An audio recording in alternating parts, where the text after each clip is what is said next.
terkait dengan rencana lomba karya imitasi cendrawasih ini, lomba mahkota ini memang dilatar belakangi oleh dua hal.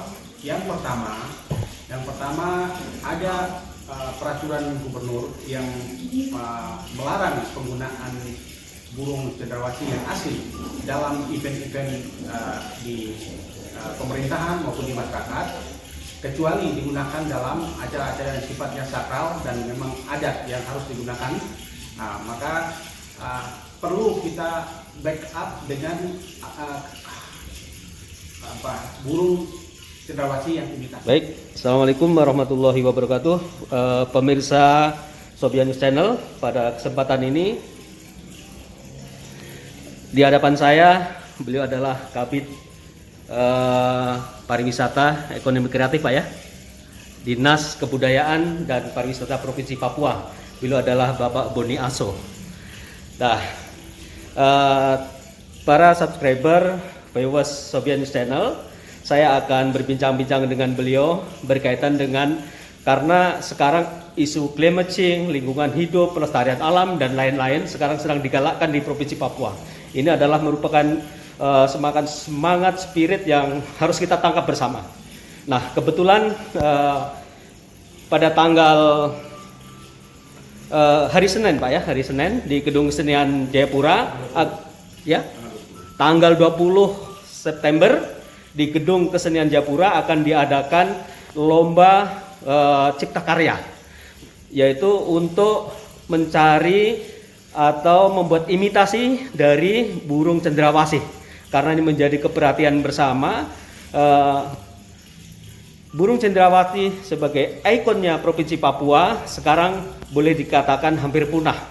Nah, tetapi ada satu nilai seni budaya yaitu mahkota Papua yang selama ini menggunakan burung cendrawasih dan burung kasuari, dan dua-duanya sekarang sedang sudah masuk di pelestarian lingkungan hidup. Baik, selamat siang Pak Boni Aso. Selamat siang, Pak. Baik, saya sebagai pelaku lingkungan hidup dan sekaligus juga penggerak, ya. Saya sangat surprise, Pak. Sangat bahagia dengan adanya kegiatan ini, karena yang akan saya tangkap dengan kegiatan ini, tapi saya ingin langsung mendapat penjelasan dari Bapak apa sebetulnya yang melatar belakangi dan endingnya apa yang mau ditangkap dengan kegiatan ini. Saya persilakan Bapak untuk bisa menjawab dan barangkali akan menjadi acuan sehingga masyarakat tidak semudah mencari dan memburu burung hanya untuk cendramata atau oleh-oleh. Demikian kami persilakan, Pak. Terima kasih banyak Pak Sobikan. Ini selamat siang, dan pada kesempatan ini saya atas nama Kepala Dinas Kebudayaan dan Pariwisata Provinsi Papua dan sekaligus atas nama Gubernur Provinsi Papua menyampaikan apresiasi yang luar biasa kepada Bapak. Bapak sudah sangat peduli terkait lingkungan, sudah berkontribusi secara langsung maupun tidak langsung dalam menjaga lingkungan hidup di Provinsi Papua, terlibat di dalam pelestarian lingkungan. Ini merupakan apresiasi yang luar biasa, merupakan upaya yang sangat baik untuk kelestarian di tanah Papua. Terkait dengan rencana lomba karya imitasi cendrawasih ini, lomba mahkota ini memang dilatar belakangi oleh dua hal. Yang pertama ada peraturan gubernur yang melarang penggunaan burung cendrawasih yang asli dalam event-event di pemerintahan maupun di masyarakat, kecuali digunakan dalam acara-acara yang sifatnya sakral dan memang adat yang harus digunakan. Maka perlu kita backup dengan burung cendrawasih yang imitasi. Dengan demikian, hasil karya ini bisa digunakan sebagai pengganti burung asli yang selama biasanya beberapa waktu lalu dipakai. Namun melihat kondisi belakangan ini, masih ada 1-2 orang yang masih menjual, sehingga perlu kita dorong terus pelaku-pelaku atau pada para seniman-seniman yang ada di Provinsi Papua supaya mereka termotivasi dan menghasilkan karya-karya burung cendrawasih yang imitasi yang kemudian akan dipakai dalam event-event yang ada. Yang kedua, saya berpikir bahwa melalui perlombaan ini kemampuan seniman ini bisa dieksplor. Nah, kalau hanya pelatihan boleh pelatihan, tetapi dari hasil perlombaan ini kita akan melihat yang terbaik itu akan menjadi semacam acuan untuk dilatih. Yang teman-teman yang lain bisa dilatih, seniman-seniman lain bisa dilatih untuk ke depan supaya itu menjadi tolak ukur atau jadi patokan untuk pembuatan cendrawasih. Nah, akhirnya harapnya banyak orang yang bisa membuat imitasi burung cendrawasih, dan ketika ada permintaan itu bisa terjawab dalam jumlah yang banyak. Secara tidak langsung juga ketika orang banyak membuat imitasinya, maka burung yang asli yang selama ini dibunuh oleh masyarakat itu bisa diminimalisir dan kelestariannya bisa dipastikan aman. Mungkin itu yang dapat saya sampaikan. Terima kasih.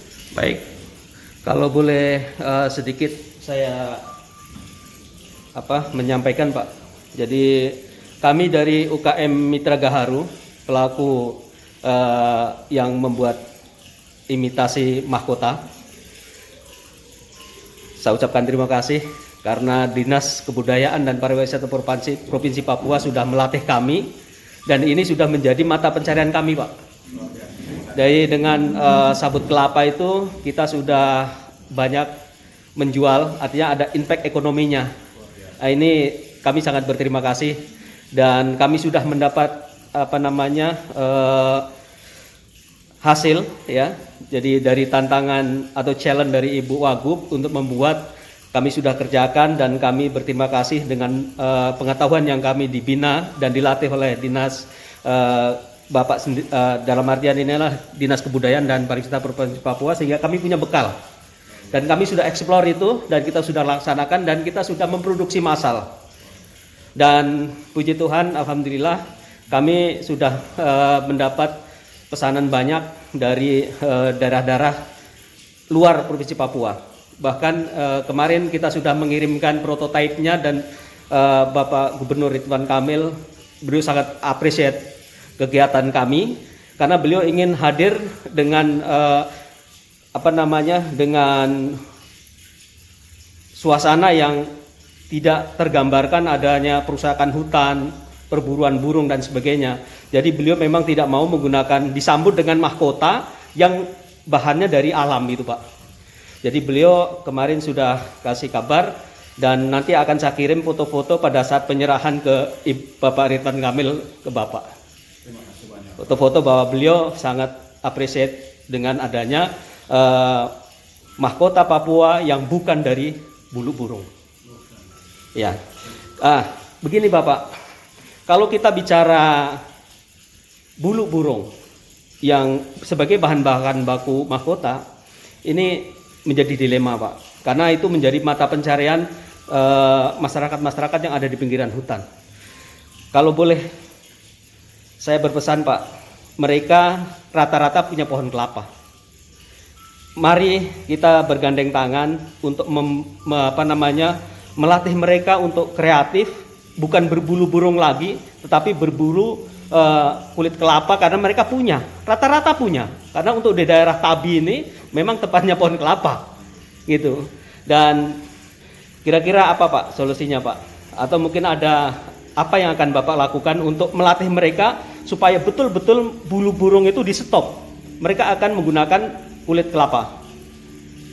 Baik, terima kasih. Terkait dengan penggunaan supaya menghindari masyarakat menggunakan burung asli atau perburuan burung-burung yang asli. Terus menerus begitu. Nah, terus menerus ini memang salah satu dalam perlombaan ini, salah satu yang kita hindari adalah tidak menggunakan hewan bulu burung atau bulu hewan yang dilarang, jadi dilindungi seperti itu. Itu merupakan salah satu kriteria yang kami sampaikan.